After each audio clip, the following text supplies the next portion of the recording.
This is Boadu TV. Truth and integrity.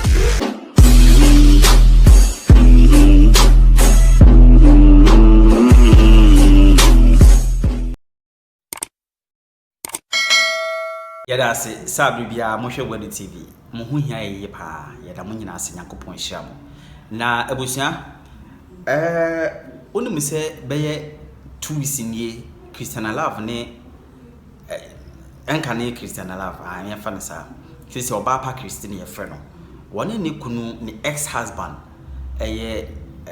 Love Mr. Love sana be kana no ura Love ai Omanya banta bi nya saketwa na ne nyina efi interviewer Fiifi Pratt ne Obaapa Christy ekoyeye and nam so man ne ex hu sembe mu a chese ne ex so amfa no ahodwo so kra obeke kan adwen beke kan sembe bre wa e wo so pacha de nanso no Mona Gucci ayama Fiifi Pratt wayama Fiifi Pratt papa se wo no na kosesa no ma wenyina interview no nipa ne beye obeye interview about the new song woni ne nka ne new song ho asem ne jai aware dadadada so many years ni Obaapa jai aware wasesa ne din dadadada so many years enti se bibi kra short no twa so afi na eti wa fire Fiifi Pratt pa ana wasa fire Mr. Love se mo be kan no se bi wan kasa yi kra na Kumchacha so de no ho agim wono so fire Fiifi Pratt se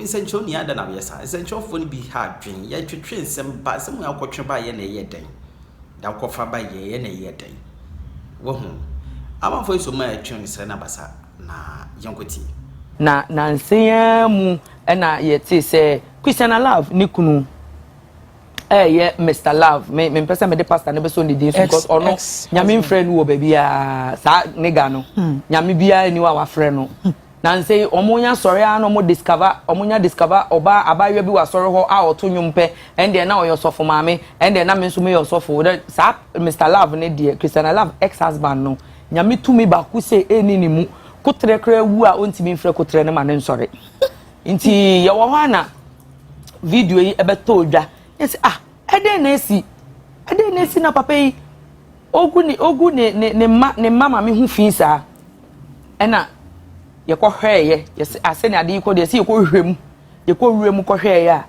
na Fiifi Pratt interview bi a Christian Love any the current husband so na mo ka Mr. Love no ho asem na mo ka Christian Love no so ni way na asema na Fiifi Pratt no why do you people leave him out? He is the cause of all this.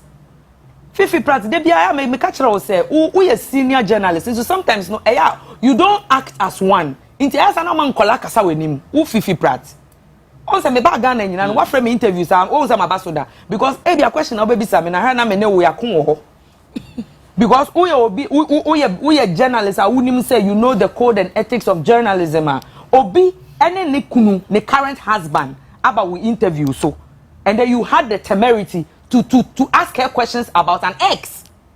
If for nothing at all, one dream, Fiifi Pratt, one dream say, and can't say, Okunu no to one current husband no to might not be happy with such questions.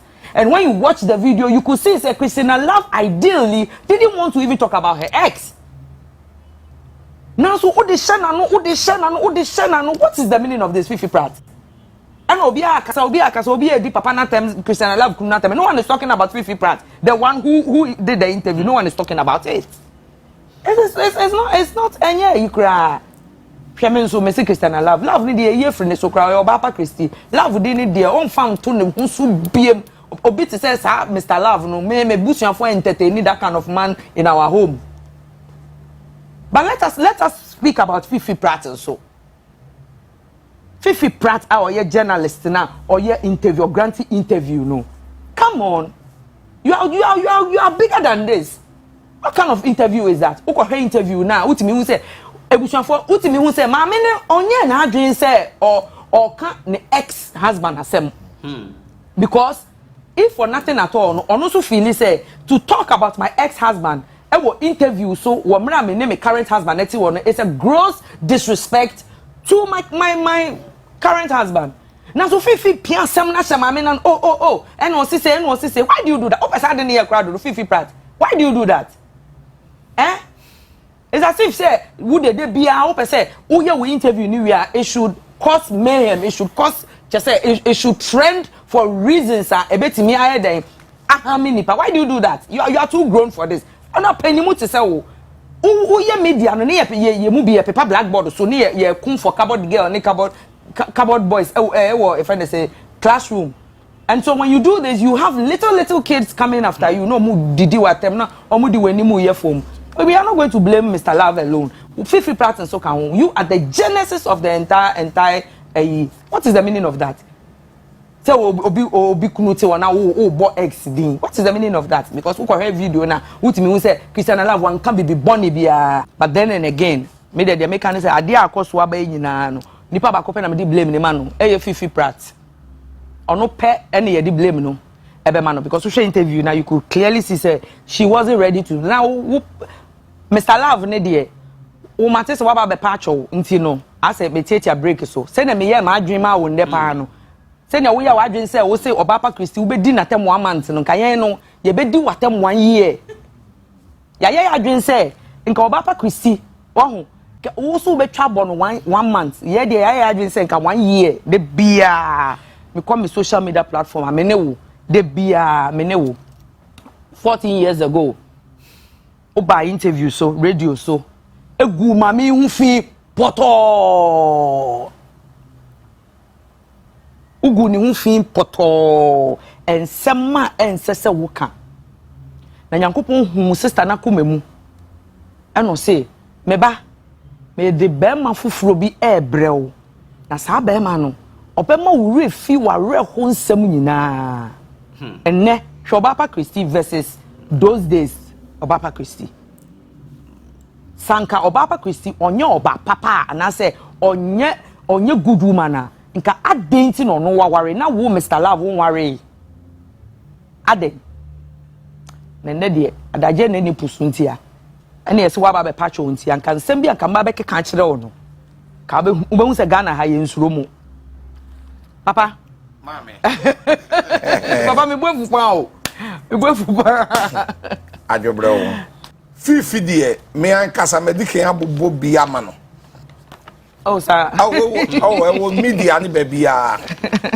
media ni bebia me sheda friend cadence me bobɔ bia ma no me ne kasa 2 days na me masa we say me mfa ho nkyɛw me bobɔ bi dia ma kama enti ma bobɔ bia ma no left and right kama pa na ahofe asem we no ne ka no eye kana na ya na awale sem na nkasa de bia ya na Osofu Kumchacha me kase ya na obi awale sem ba se ya na me mpese me komu too much if sa awade no enye easy even awade no ye iza ka Yesu na mu oba afom wa no ko wale bi enye easy ko Yesu Bible so oba nipa Philippians 2:5 Yesu ba ye wodidi ye wonom ye wodai ena wodidi ye onom ye wodai no na ade ye no so epejai said ye tie bia oba ni pesunti no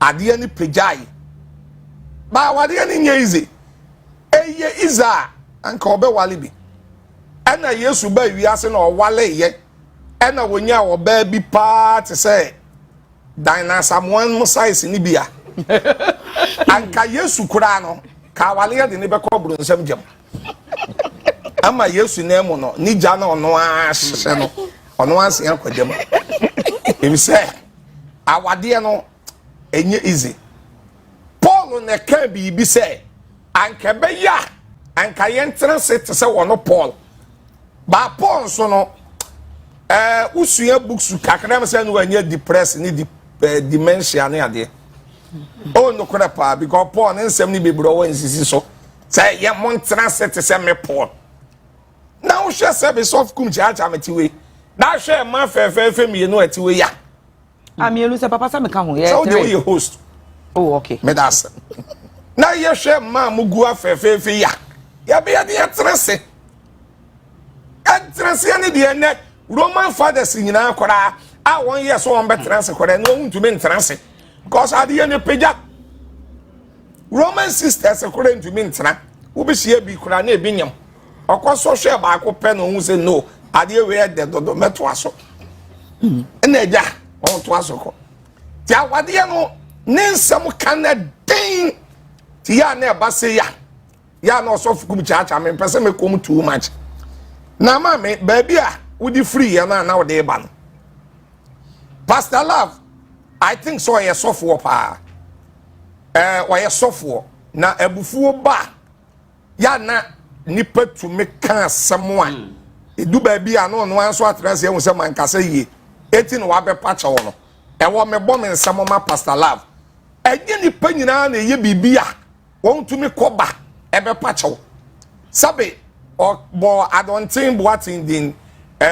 bishop and then 4 days 5 days and then I said begina many so far adontin boatin akasa bebre or my best friend more than 20 years okay so fuchira bosom mene na kasa ne na sane sabe so fuchira bosom onye sa so one Obaapa Christy betwempra bishop adontin boate onye sa one Obaapa betwempra but eyabufuo ne ba ya if say Pastor Love so e de kan nsem ene wa be pacha onti Ghana for yen so acho pedim nipa na efom ema na bufuo no eyei ba o say me dey so bibia mu adentina wonsom yes, nipa de ubu betimi, but it was just too much. It was that be I want my minimum space you want here. Pastor Love won. Me ne Pastor Love ne yele. Ya nanti be 20 years. Pastor Love ne yele. Ya nanti be 20. By kurumu a ade ba ko a ya of Kumchacha no say asem ba na efe ma ho a na efe nkwada ho a ya ne ye de bimu de ye nyina koma oba ya na mema de menim se zomi ne woye mu sa punsuo ne woye mu sa agbalimo menim mema de ya mobo wo wiase ye ni kamafo wanya asem kora no oba anya asem ko pro station no oba di for CID no ochuro case ne hwa ne toa no wadane ebem no e de ama o kana wo don sa kire me so no patch mema no kra ma no timi repu ye Suko police station masa ye be dia ma say den na wotena o mo ba repu masa repu that's what repu na to oba betimi repu of course to be right am repu na wo ja ho sa wo ti wo ya wo betia ma wo so oba ma betimi repu sim na ma ho dey sa wo edu se tam na ma no kora munya ho de mo sa yes ebi ho nso na ye bi a chenti mo de ba na ye je sa etimi ni o ade ba ko mu se on sa wo no oba pe di asem na wudi be ma no obedi for ya na Eden na Pastor Love issue no awon fe won se wo kan bibi se oba na wale na ka ono so wale ni adon tama case we start ye no aye ba ye many obi a won ye me interview first nipo ye me interview first e ya dakabre no wa adom FM ena no me 2 e ye agyeman say time ne ye wo radio obi ye preach so an ye friend channel al yeah agyeman se so Power FM o mi enu and this issue ne by all the genesis ya case in start ye mi say start sen Pastor Love kora wona na mo no eye nyame na asoso Pastor Love mu a Pastor Love kora sabe o modam a won wuye a won ye yalfuo because when ye because me yele no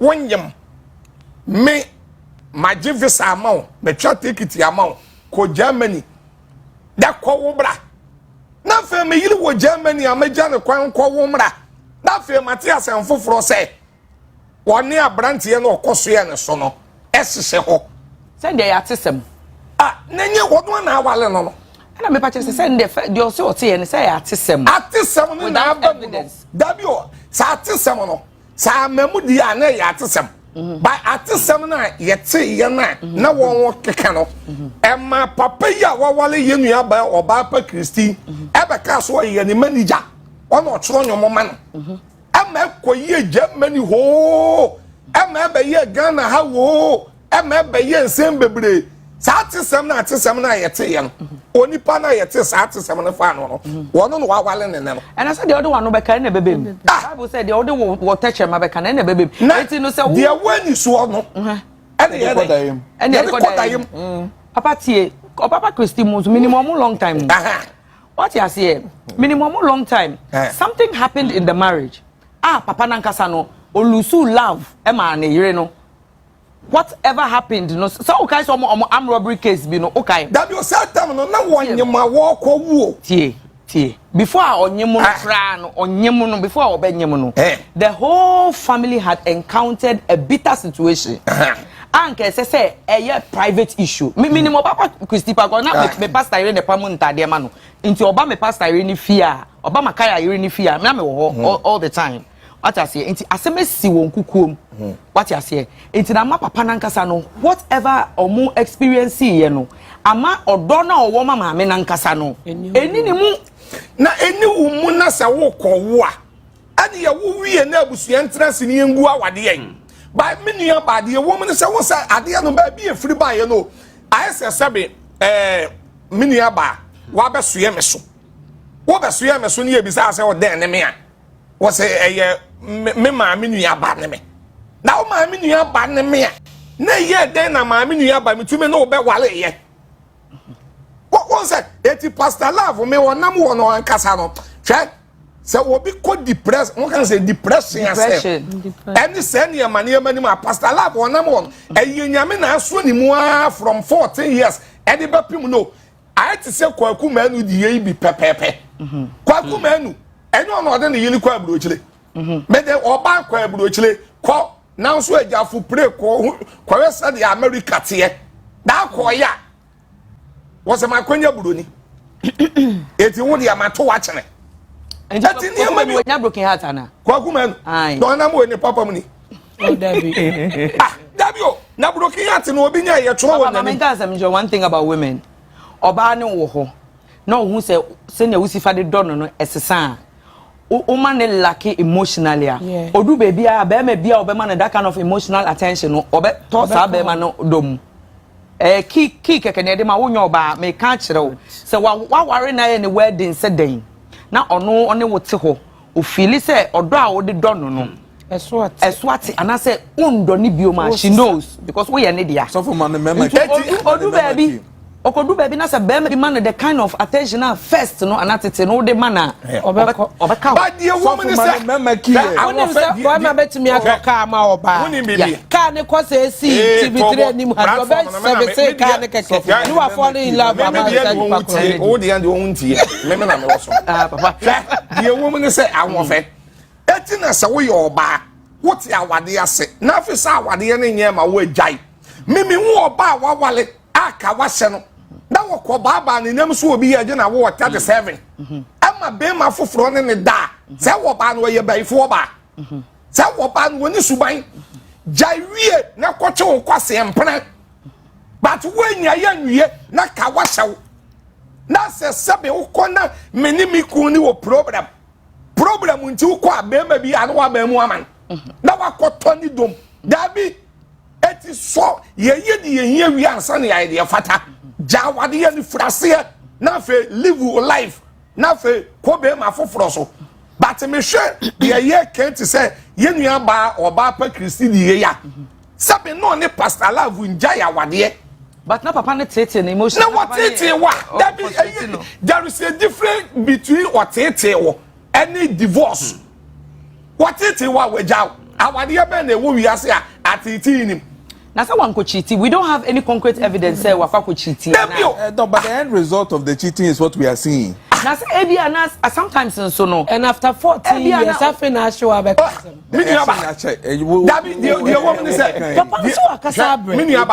woman is saying, Anna, ya can be said, my young friend Toso, Emanuel, Nipana, your suspect, Yena, you want some bar. Adom FM the whole Ghana thank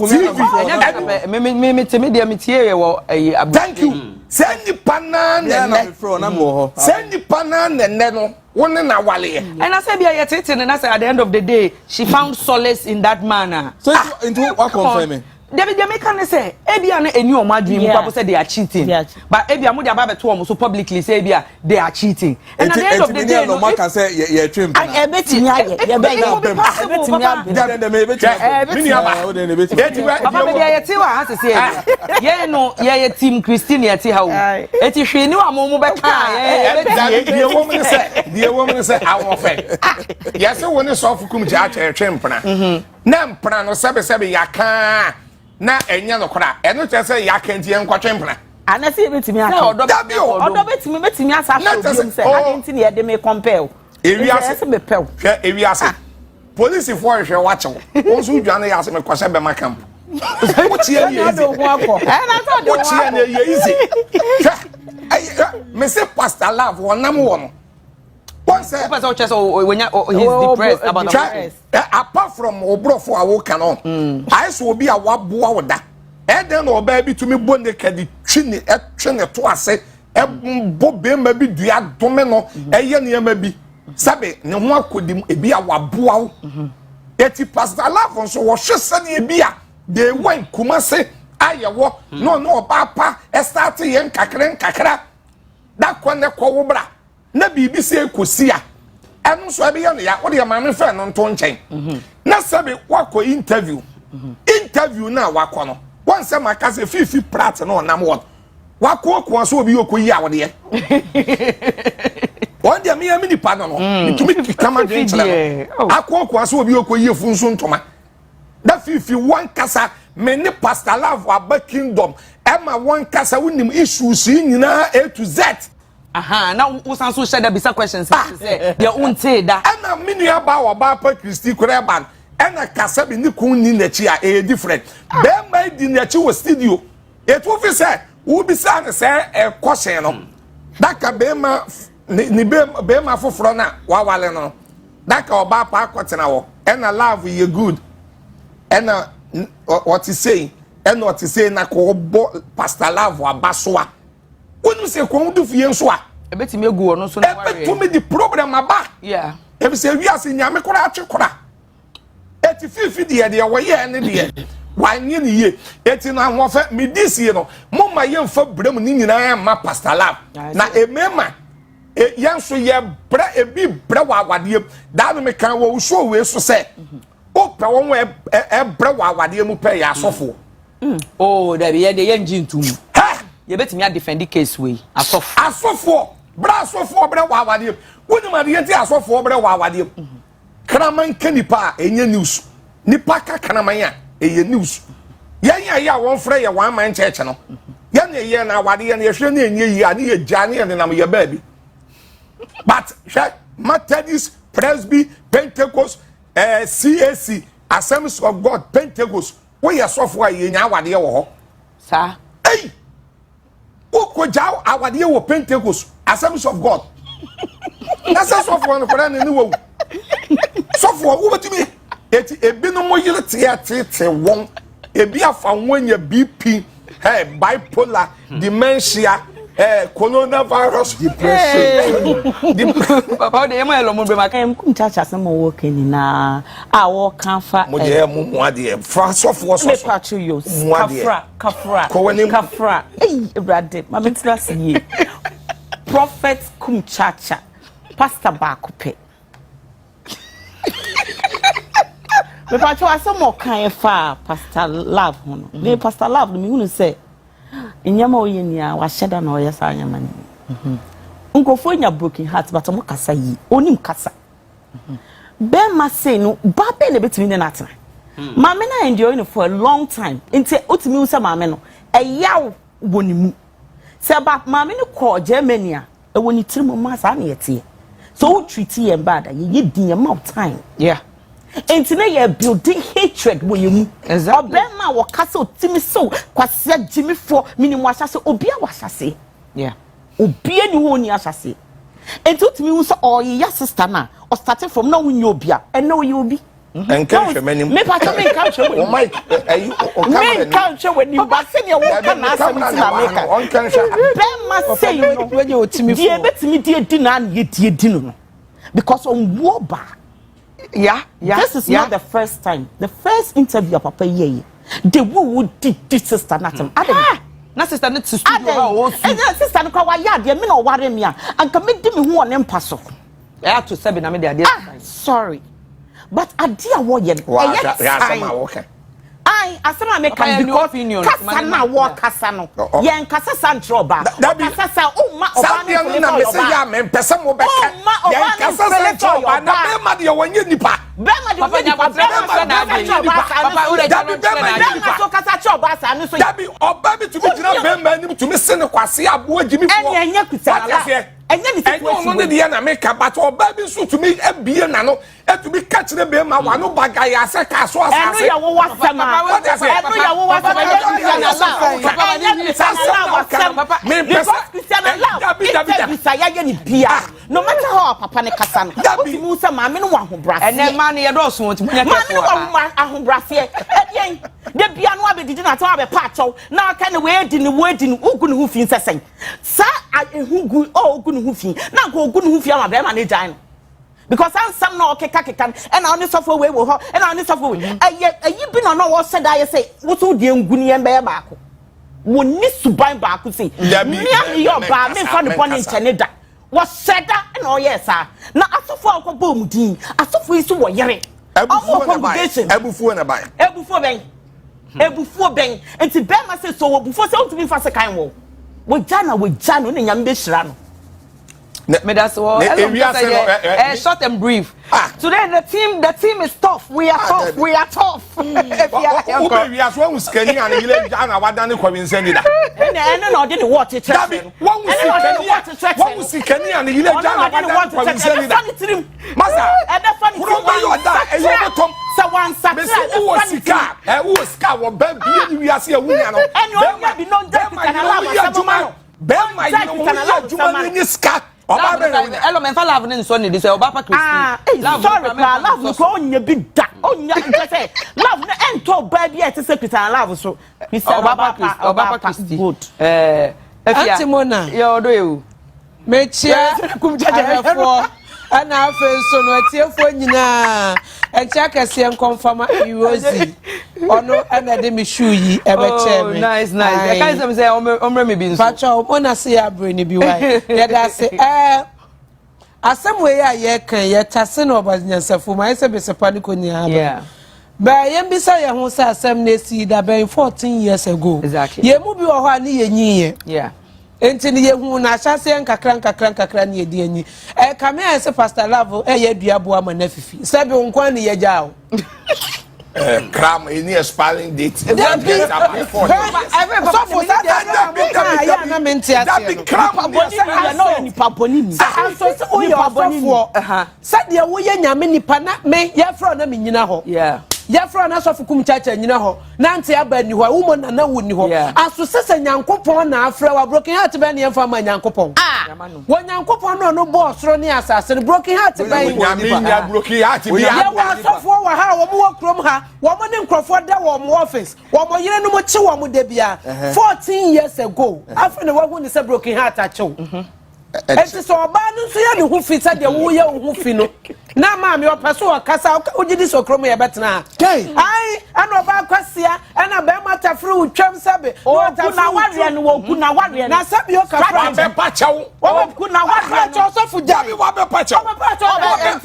Auntie Mona mo de topic ba ya me hu say wo so bi yeah Obaapa ababa wana your friend say remember akwesi abuajide show so ababa wana your friend those call celebs ni page na me correct that video no Ghana for na me pa chow na kasa na me kasa man kasa ye so for don't see me nimu no me ni sako chabo so mo fa ncha me say ni say wo wie ai ma mo kwaware na mu ade a sa na ba Obaapa Christy me na me man ye no eye nipa bi ni mpanyifuo bi obi be ka order from above na chain so mepa ache wo enya na adwen na sabi o ka frache odi mi amani bi eye gwanwo o fa me 14 years ago enya Obaapa Christian ka pastor love when ani mu no sakam na wo so wo gina so a wo so wo yeso fo a wo koba and na muja Obaapa Christy wo di wen abibi abete wo nka no na agese ntokwa I just watch our front place na wo I just watch ni na nsanya no watch ni ba so obi to papa that then na dey see wo studio of Fiifi what dey amon can say that so for ne ye kan wo mu a omako radio school bia no mo journalism ethics bia o mo nim ne ye kwaso nim abafu bia beti ase se waya mbisa bibi bone me nua be man me hu asem obisa na me hu asem Obaapa so kan ye bone wose me dia mabon anwom no me ni mu twa no say na nti sofo pastor love so no trauma no so ya no de ideas ba ye say ni say etu pa che so on tro no mo ma no so na say sofo love de wa bon te say de me su mabon ya o kan in a jovial way aso woni ne wo ma in a jovial way o ni dream no meba Mama na kasa okan ye no. Memi amete akire no. Memi anya asembi. Sempo say ya asembi a. The moment abrakojo woni ne wo ba. Enkwala wom. Mo wo sa bond ni wo ho. Yeah. De bia person be friend bia o Obaapa te say me bi sase nkwala no te say. Friend no 60 years akwala den no kan. Adwa na kasa ya kan de mani anyi. Sabio kafrache wan kofa na mfi abankom na abaware na waka kwanso okwaji ni fi abusuafo nsam ebepemu na yayi wo ma no so mo ye mema mo ye mo ware ebeba wo ho ase agya akwala no ho tochima wo ho ebia ye bi ufa so hwa akwala no na so wo makon ya mpanyifo ho adenti ne wan fresh mo ba ni ekusu egu manimu asemempe no better social media set data ye fu anti no abeka asem awie so wo patch o say we mini no back asem bi say baby ya say media kwa kodu charge kwa jofo so baby ya say media kodu no ekoba de si ye say metia ye nsa meeting kodru ho ababa we oti social media ya ne ho fu ibombo de beka so sabio kafrache mo na ne ma da yi tamo beka so opacho so wan pacho opacho ani pa henete ye okan so ne ma da ni pa henete ye ye gu ani ma say ye nchin baby a won ye wi ani akwa ne so we ye public figure and ani pa tie wo and say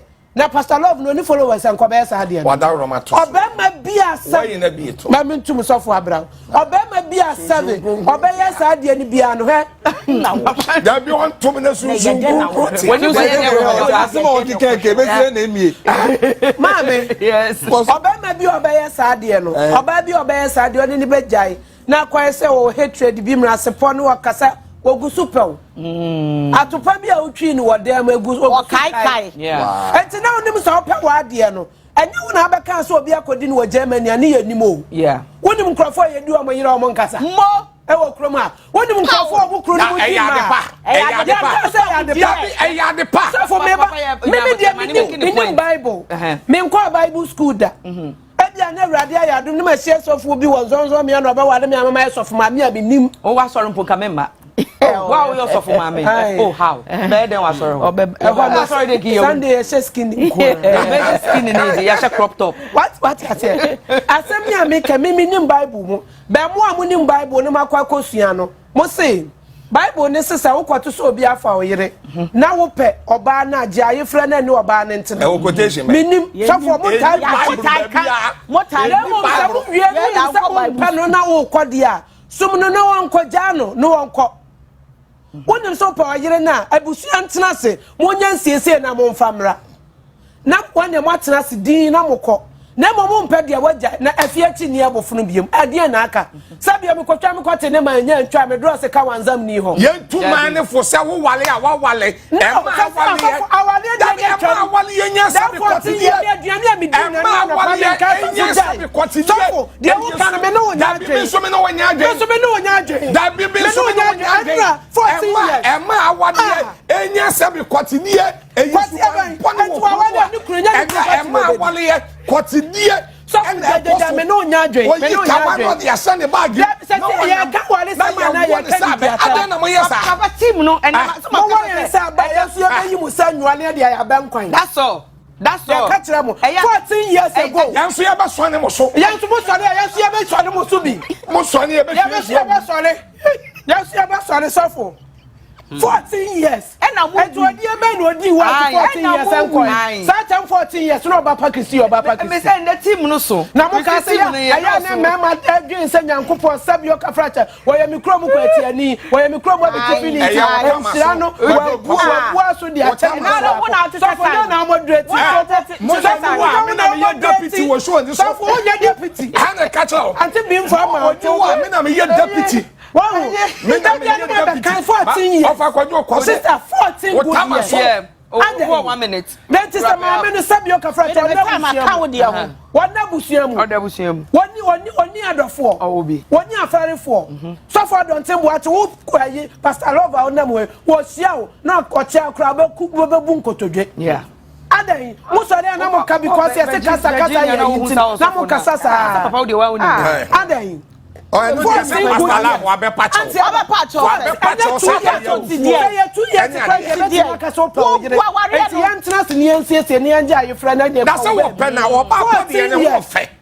Obaapa Christy won friend to penna. Still why penna. Yam from kwa himfie. Yasu ni munkotodwe bua. Wonya asem wa himfie da. Na na me pacho. No abunkotoje na me pacho no abunkotoje. Aka wonya na ya da. Kokromoti kwa. Enya da bia na pacho abunkotoje. Jamu kwan. Enya da bia. Kokromoti kwa ya de sotro be jamu kwan. Because so who say the team no. Yeah, strong defense no defense team no defense lawyers strong 14 years 14 years no need okwa na bra boy ye nko beba be ye we anaso no ba pa osika bia so de man on forman e bi so anasem bi o ha ye nim oba ba nkasa ye nti da bia na so working hard stop talking so fu di kokromoti ba na ye di sotro be jamu and then they show no more there. Musuma na nyame aboamamo. That's all. Eno ano no. Obama be found na so treat you na hwe na say emotionally no wan hwe na wakwa ko even ebi mkwa domestic violence. Wan hwe kwa ko wu to something na the obo nyum Nigeria ma me na okunu ni kun na jano neko. Woni mo ma wo na wo wi asia. Obo depression. Woni mo ma emotional trauma e kum wo mo because of Obamanti. What omrem? Brakojo. Who scanner you jawa e ya wasembe. Enti no nkoya aduma. One is scanting na ne kasa ya tenten no. Na nka wo so fukum chacha to we yiri jawa be kasa. Na me what build there yi bia ma ho mo amusa asem na sa. And social media ya ba obi anam so didi obe wan hwe yi asem de bebro wuntimi. One so for mo na sa ase. Yeah. Pastor Love ni so for mo na sa ase. Obobo FM bre. Me kwaya attachment kra na oba ho be preach. Anya ne so from Kumchacha me tell nka na nyanyo na oba nkoko o station be preach ma me kohwe no na menim kra se na me ne betena ha wa hwe ne ho so yi abo na bra abo tutu ni se wo wadachi bi wonanim na de odwen se ba bi a wotene local champion wa ne wa eti na me na me say no wagi shoe mirror shoe na de aba ne say watch Bob color watch no I say time will tell there be a time na tell it day time so many time will tell Mikojo. And then they are boy me know wa kanikitu ebi wati na me be waro kanikitu ebi one kan ye enti TV ya so afa machi TV ya so afa machi Bakwajo TV ya so afa machi da bia wo yire ni me oba akwa oba ye de o fa me nya so na me be waro kanikitu ya obetu kan na be Nene wa wo ka mu afa kanikitu mora no ko mama no enu mora na ado na ye wu say ye mema ya na sabu ye mema Mona mpacho ofa mora no ko yanko vim yazo vim omukasa no mankasa ya be kasa enti na Yesu wan fa man kana suafo no ya wo bede ya me so sa me wie pe me ware just me don't feel me what day o check me on we check up okay cause me ye no nyina mo fa na me wando ya do Mona yes odo yensha diri yeah yensua de kakra before I'll get into that space yeah sure your friend be intellectual property a friend of IP intellectual property here a japade any se bi obi adwene a odi aye ade we create ade therefore se obi e create bibi na se at least credit cry and come na ya eti se watoka na obi abetu car no na one country wadanfo abetu car no one country anasa obetu car no wasan ko catch obi say car no kra no eye ne dia ebeya we ya. So the value that we should place on intellectual property when it comes to enyonto any ejuma creatives for ye no as I say a tia say a sombo emanipa even beat normal beat kra no obi ye na say one man creditor ya. I felt very insulting with what Christy did to Pastor Love on that score. Oche immediately what interview na say yes. Okay. Say obi atron your mama. Na wato. Na sebi enyom no abaji din. Now, check it. Enyom no babaji din no. Expenses are come. Production expenses ekomu. Ye enyom no hu dede, enyom no sika ekomu. Ye try CD eye bibia no enyom ekomu, sika komu, sorry. Therefore, you should give respect to people who are writers. People who write songs. Owners of songs. We should value them. You should value your producer. Because ye wuni nintino ufo so onyeshe. Who brought us here? Every producer is stubborn, Papa. Thank you. Laurie, you're a stubborn rough. Yeah, young manaka to the extent that we don't value even technical people who make sure say you yebeko radio so and yebeko TV so. Yeah. So that is what I want the lady to understand. They all you know one day the now husband will face the same results. Why do you say that? What did she say? That no and you win the train, I win the trauma, you can win the trauma, Anna. Because Jonas, you is journalist. When you say you Christian, Mammy used to Christian Love because of. Oh no, you can't answer no. And I'm like the name. Yes. Christian Love no Oba so no or start or releasing the very first and you know now the competitors. The pakra or ebe share your daughters any around that time. Not daughters still or more so. Cindy Thompson. And also now around that time, not Cindy Thompson were winning artist of the year. With the album. And Hanamafo. And Christian or no Christian Love by or no. Or buy the very first album and you know the buy no or the hit. Yes, and I'm saying and there have been countless interviews or no man I say okuno the ex no and they actual and you man. Me that say so you know already Pastor Love meba Satam no castle on no choma no no hana no ni no. Thank you. So let's move on with the argument. And now we need hono. Why are you then denying somebody's property? Property as in what? Sure. A member has ego. You ego pa. Engineer Mr. Love just said you're bruising ego. Of course. So what's the bema kwasia? Ana oka sama enko ye nche bema. Obetuma bowasum because why in ken ego? The emotional part of it, you see,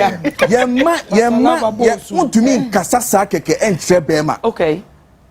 That's what I'm saying. Is only the one you were giving credit. Bonnie wanna make sure you were giving credit to him when you were with him. Yes. Now you are not with him. You are telling him what? Say enyo no true. Are you okay? Could you mami can't be? Mami suggest baby mouth. Don't you think say it was also wrong to say on I'm just thinking aloud. It could be wrong to say the current and there's a possibility say the current one is what your mama and that. And no, what if she was unable to ascertain because she was there to promote the song? The song. What if Asamna Fiifi bisa na adwene ne say ne current husband assembly ebisa. That is none of our business. You were said to so and then I was starting young too. Right. What I'm saying is that give credit where it is due. Yes. I cannot sit here and say why are dear mama na me tiana me bo elomd. It is unfair to you. And I'm saying, sir, it is wrong. No, okay. We should condemn that thing that Christy it is wrong. Obaapa. In any case, what's in the new no the by the hate Christian Alive the demand. Do you know what went into be the name? People should understand that people should understand that branda. Exactly my point. So we should respect it. 2, I think that Fiifi Pratt didn't do anything wrong. Oh yeah, sure. Oh yeah, the vibes. Obisa one question. It was the lady who went beyond. Oh now can say when the trauma. And I say and your ex because no on him say of which you have even confirmed when you were with the same pastor. Say and you know on no trauma. Today you are sitting in front of me to tell me say and you know not Troy. Now listen to this. If you use the word wabong on national radio. Also about to send me I don't care. So what bon maybe say what bon you don't incur you born on me. And I want in Tamon so Saturday. And mind you, thank you. One in Tessa. No one in us be this I am fair. So when I hear counselors say, oh, now oh jokey, are you in her mind? Do you know what she was planning to do? I didn't know crapping for your catcher say, yeah, do what my catcher and patrols or your boy. Why do we add my patrol to it? Are we joking? We are not. So if we think that Senukune to what is due is due. Send them Christian Alive, Christian Alive, and the Nikun did CC Dinechi. It is because of Pastor Love. It's in a manner popular and was to me penny be.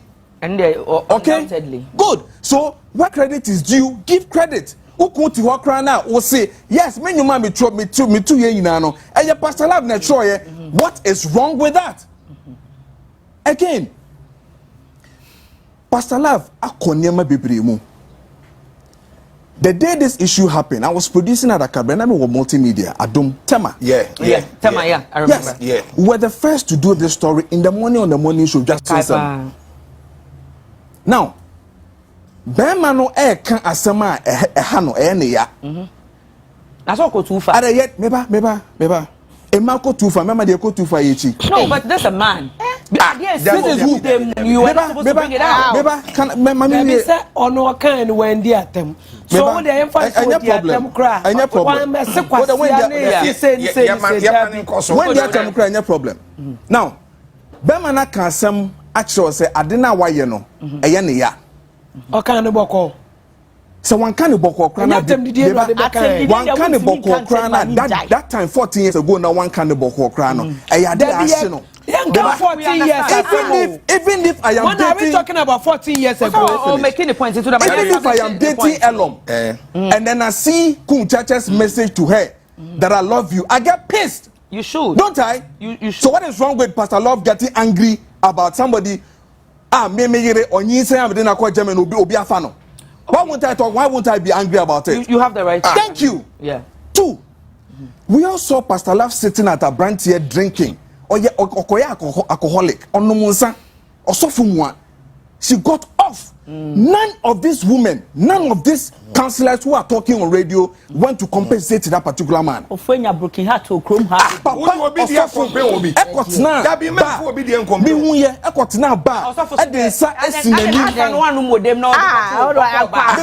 When you are depressed and when you have broken heart, what do you do? I cry. I cry and sleep. You will cry and sleep. Me, I'll go and stand on the road. Yeah. Is it your problem? Is it your problem? Is it your problem? Neighbor, also to me, or no none of these same counselors who are having voices today. Call this same Pastor Love. No, the issue is 14 years. Okay, no, we are not talking about what happened. But then let me ask, what if back then on maybe social media and very active? Oh, that's social media, okay. I said that any active but the counselors were active. Those counselors were active. Okay. Those counselors who were doing it were active. None of these people called Pastor Love to say, Pastor, Adina ukomu no say say yes no nyabotre enomonsa enkwotena perfume and all those things. When they to me cancel suffer no Obian cancel no. Oh, yeah, cancel. The same confederation na ye na ye hwehwe no. Ene abem. Commissioner abem. Commissioner abem no. Commissioner abem no. What makes Osofo love? Then he spoke the truth 14 years ago. And yes, 14 years ago. Maybe me check your name.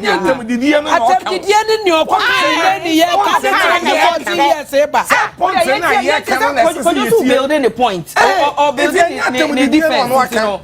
Because Pastor Love, what you say? Yeah, undoubtedly. We all know that.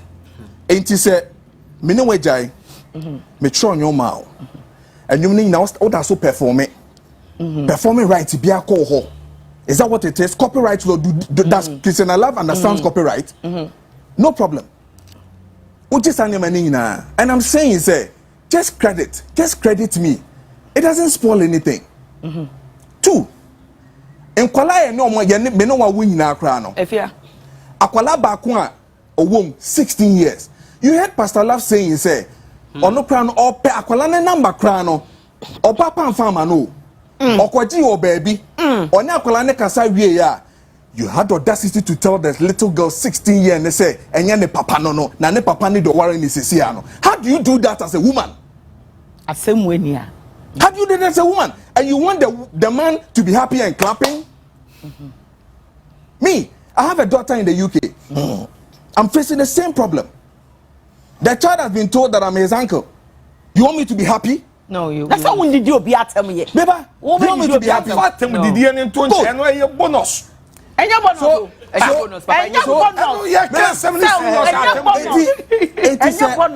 It is a obisa echo how went to say mu. That's the same councillors or no manya no share dark etna radio so it can be channel no. Couldn't even approach that particular man to speak to him. Why do you want the man to spill his diarrhea? Yeah. Uncle Infa, Sabi, a janani in a moshe honum. Niyamukano. Uncle can't share wine. Thank you. So on the good social media to understand to understand the fact that this is what is happening to me and nobody is caring. When people started caring and calling him, what did he do? He has respectfully apologized. But your Papa Captain Smart has sent a message to I say good evening, my dear. Obaapa, okay, Captain said Obaapa was referring to her current work. Oh, okay. No. Are we saying that because someone wrote her songs before, she shouldn't acknowledge her current composers and writers? Why did the pastor come to apologize if what he did was right? Was right. A man goes bisek and insults a woman who takes care of your kids, and people think that it's okay.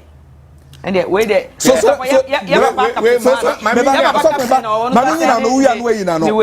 off, Captain is wrong with the first one.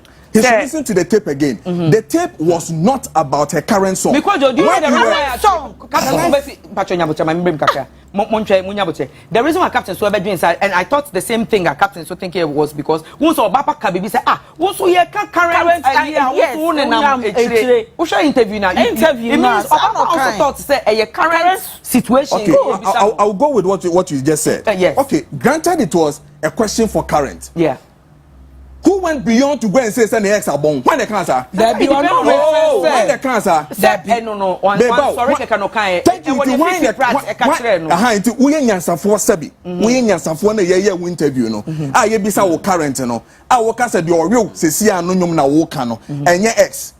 When the san to aso ka che say ka say wo ex no wa born. When the kan Debbie was say can na some of friend. You bet me ahwe me say when the can say the ex are born. Obetimi ma ya hwe bi o. That when the can say on answer when the can say the ex are born. Debbie say depending on the question here, dey be more. And say when the be na no can say the ex are born. Question.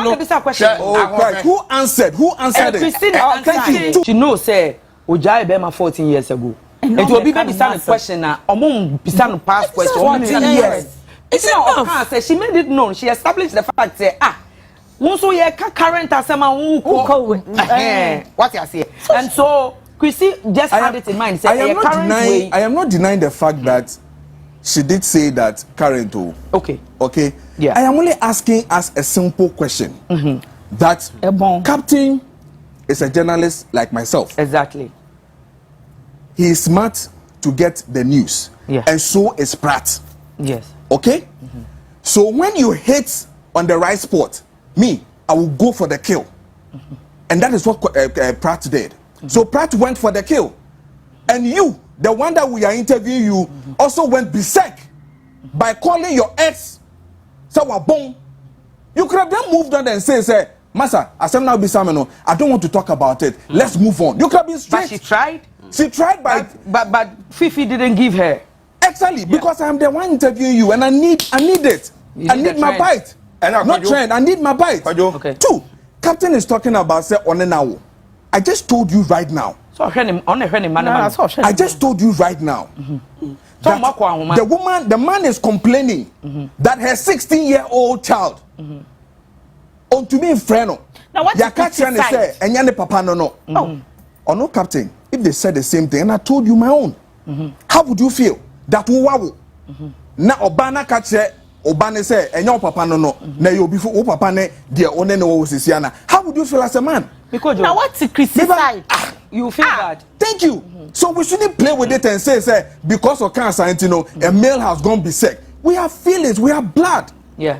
So we should also respect our feelings. Because we should also respect the fact that we also have the same thing that you go through. When him say Nkwalano Omunyi, they will see videos of their father disgracing their mother on that is what I'm coming on a media that is what I'm coming a media on. platform. That's my last point. Okay, good. I think that it's also very unfair to pour such diarrhea on a woman you've also slept with. I feel now one kasa woman me. I feel now one me why soft. You see, yeah. That's what I'm saying, that you also don't go berserk pouring such diarrhea. Yeah. Plus your credibility as Osofo. Yeah. And the way you spoke. But he spoke out of pain, which I can understand that side. But he should have also controlled his emotions. Right. Because of the kids. Today, this thing will forever be there. Of course. Kids will then want to ask, or their friends are going to ask them, is that how your mother has been treated? The stigma, yeah. Yes. Yeah. Or how any mental torture and then harming. If it was with that kids and a young woman know that same dear, so be it. But I think the pastor went beyond board. So for him to say Obaapa out, I say that courage to say my pacho. That is a respect I will give a man forever. That a man who say yes, with all the anger no de buy ni na no empanyfo ne nakasa enkrom asana me hu no tama obre no obiane na nkasa o okọ bisek okoke kansam ne de ye hu asofo a omo frede 24/7 etunifo who saw the onjai de oye no because a role and I'm saying say thank you. So today we know he's a role model. 14 years, okay, whether 13 years, yet to come and a reconciliation.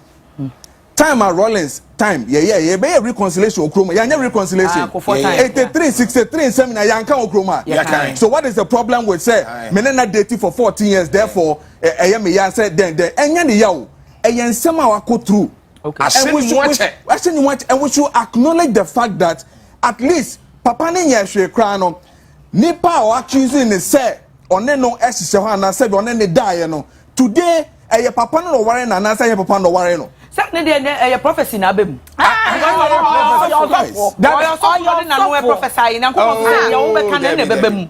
Debbie, mandate. Oh, dear, no, medical clear be count. I say, Papa, me go bring. Captain, dear, no. I say, you are captain, there be also Prisima. Yeah, a boy, a mabasopa. And ye is the captain. Or baby, sabi, obey you, or baby, ama, or no sade, no. Ebi ono so na do match de. Yeah. But captain mesre no. Captain ye bro.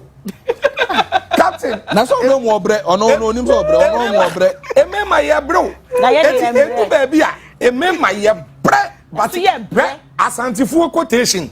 Etrensu nchiche modu no.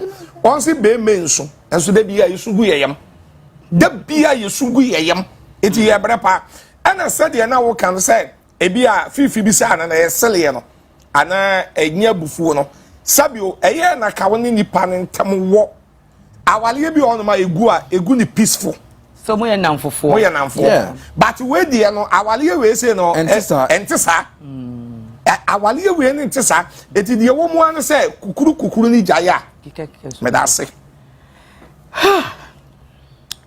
Ghana nyina ye ka telenovelas pa the home for real good telenovelas I media general TV3 ye beti bia say from Rosalinda La Supadora Acapulco Bay Wana Lave ni nyina mu obinya broken heart home obia